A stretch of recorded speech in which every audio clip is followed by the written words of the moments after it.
Les amis, alors peut-être ça se rapproche, ça se rapproche pour de vrai. Nico Williams, accord entre le Barça et le joueur. Le vrai FC Barcelone est de retour. Le grand FC Barcelone qui peut se permettre de faire sauter des clauses libératoires.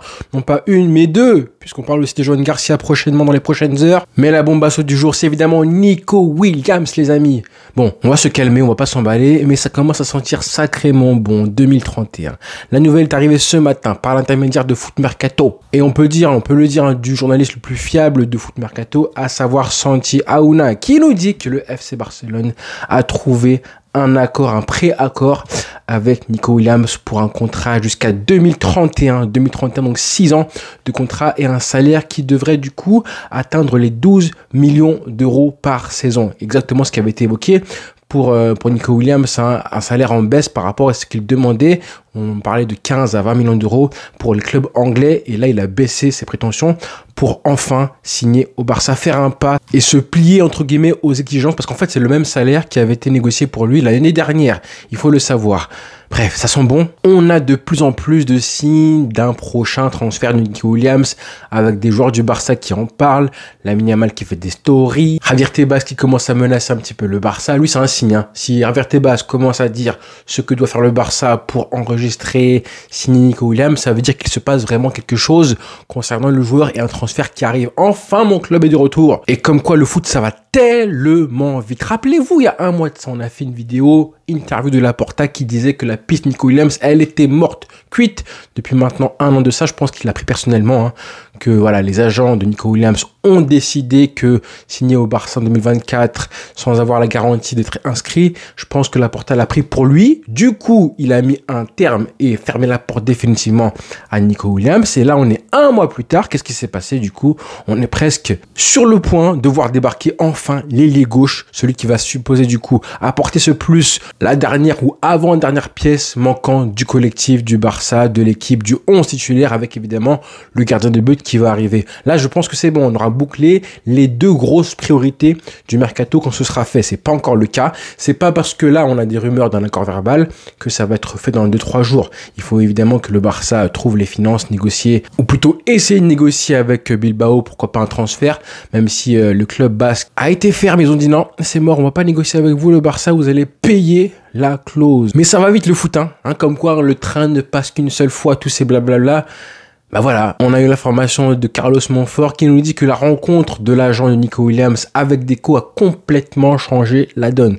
Et rappelez-vous, elle a eu lieu juste après le match entre l'Espagne et la France en Ligue des Nations. Avant ça, justement, c'était Luis Diaz qui était la priorité pendant des mois, numéro 1 du Barça, comme nous dit l'article. Et regardez même ce que nous dit la Sky Sport, c'est que apparemment Lamine Yamal, dans son contrat, je pense pas que ça a été stipulé noir sur blanc, que ça a été écrit officiellement dans le contrat de Lamine Yamal dans la prolongation, mais je pense que Lamine Yamal a demandé au club si le club pouvait faire un effort pour faire venir Nico Williams. Et ça me paraît assez réel que le joueur, en tout cas, ait manifesté ça, au moins verbalement, peut-être lui-même, mais je pense plus que l'agent du joueur, à savoir Jorge Mendes. Moi, ça me semble crédible. C'est ce que font les joueurs. Je trouve pas que c'est un caprice de la part de Lamine Yamal de demander ça. Il faut savoir que c'est vraiment ce que font tous les grands joueurs de football. Alors, vous allez me dire, Lamine Yamal, il a encore 17 ans, 18 ans.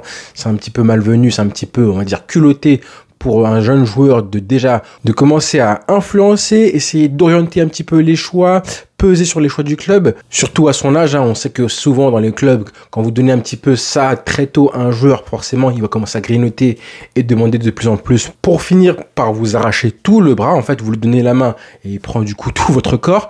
Donc attention à ça, parce que si ça avait été un grand joueur confirmé déjà, qui avait 23-24 ans, je me rappelle de par exemple Wayne Rooney qui en avait parlé en 2010-2011 je crois, quand il parlait avec Ferguson et il disait que l'équipe s'était un petit peu affaiblie après le départ de SCR7 et que du coup il hésitait un petit peu à partir en 2010, après 1 an après le départ du Portugais. Il avait dit qu'il était parti voir du coup les dirigeants du club et donc Ferguson en premier en lui demandant qu'est-ce qu'on fait maintenant, est-ce qu'on peut avoir des renforts, parce que honnêtement j'hésite un petit peu à partir. C'était les mots de Wayne Rooney, 25 ans en 2010, qui avait eu le culot entre guillemets, l'audace de partir demander des comptes à son coach. Et c'est pas n'importe qui, c'est Sir Alex Ferguson, légende vivante du football. Peut-être que c'est culotté, mais en attendant, Ferguson est parti répondre à Rooney en lui disant, bah écoute, tranquille, tout va s'arranger, on va renforcer l'effectif et l'équipe. Donc ça existe et c'est bien. Tant mieux comme ça qu'on continue à bâtir, entre guillemets, une équipe autour de Lamine Yamal. Plutôt, on commence à le faire. Je vous l'avais dit, je vous avais prévenu que ça allait arriver. Et à terme, c'est ce qu'on aura. Vous allez voir que dans 2, 3, 4 ans maximum, on aura à la fois des complices en attaque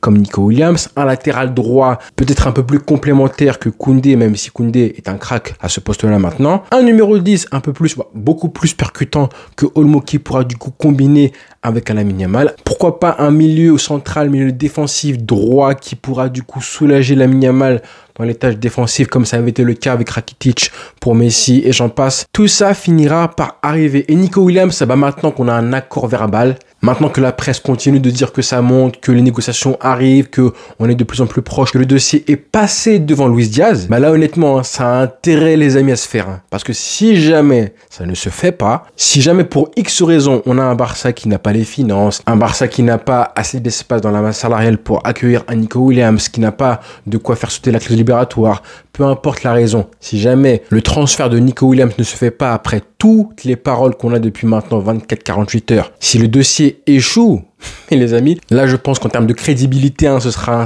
une vraie grosse déception et même une catastrophe pour l'image du Barça, l'image de Nico Williams et le mercato. Enfin en gros, le mercato du Barça va prendre un sacré coup qui pourrait être réparé seulement si je fais venir du coup un Luis Diaz ou une vraie pointure à ce poste d'ailier gauche. Donc Nico Williams, on t'attend. Un transfert de 58 millions d'euros. Allez, on va arrondir à 60, on va dire, plus un salaire de 12 millions de patates. Franchement, je trouve ça, globalement, c'est ce qu'il vaut en fait. C'est ce qu'il vaut, Nico Williams. 22 ans, 23 ans bientôt, je crois. C'est en juillet, je crois, un jour avant Lamine Yamal, son anniversaire. Maintenant, comme je le disais, on voit qu'il a échangé, qu'il y a eu des discussions avec Hansi Flick. Et c'est ça qui m'intéresse, moi.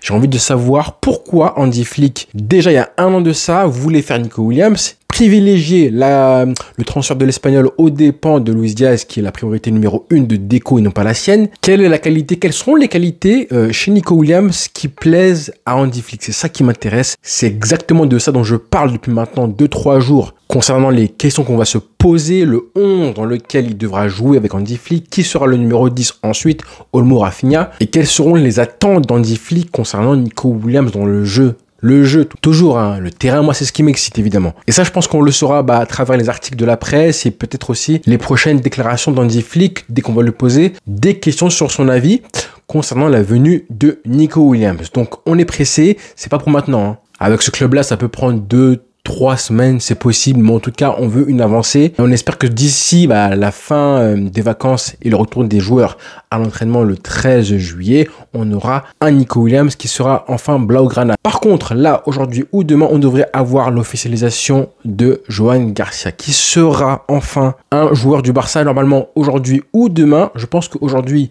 il fera un tweet ou un post Instagram pour dire au revoir et adieu à son club formateur, l'Espagnol Barcelone, et que c'est pour ça qu'on n'a toujours pas de nouvelles. Et tant mieux, c'est bien qu'il le fasse, je trouve ça assez beau, respectueux, même si je me rappelle de Neymar quand il avait fait sa vidéo en 2017, tout le monde l'avait insulté, critiqué et tout, mais bon, c'était pas forcément la même chose, loin de là. Mais honnêtement, je trouve ça bien que, en plus, il y a une rivalité entre les deux clubs, c'est encore plus important, qu'il évite de partir comme un malpropre dans le club rival de la ville. En plus, capitaine, joueur emblématique qui a fait une grosse saison, meilleur joueur de l'Espagnol Barcelone en Liga, donc c'est juste indispensable, voire nécessaire qu'il prenne le temps, et je pense qu'on peut lui laisser le droit de le faire. C'est pas facile, ça prend des jours peut-être pour lui qui accepte la chose. Donc oui, ça prend du temps, mais je pense qu'on peut tous comprendre qu'il ait besoin de ça. Par contre, demain, on devrait avoir l'officialisation de la venue de Johan Garcia et enfin, le mercato va commencer. Là, ce sera le vrai déclencheur du mercato du Barça parce que ensuite on verra les réactions, notamment celle de notre cher ami Marc-André Ter Stegen qui continue un petit peu à brouiller les pistes. On ne sait pas s'il va rester, s'il va forcer son destin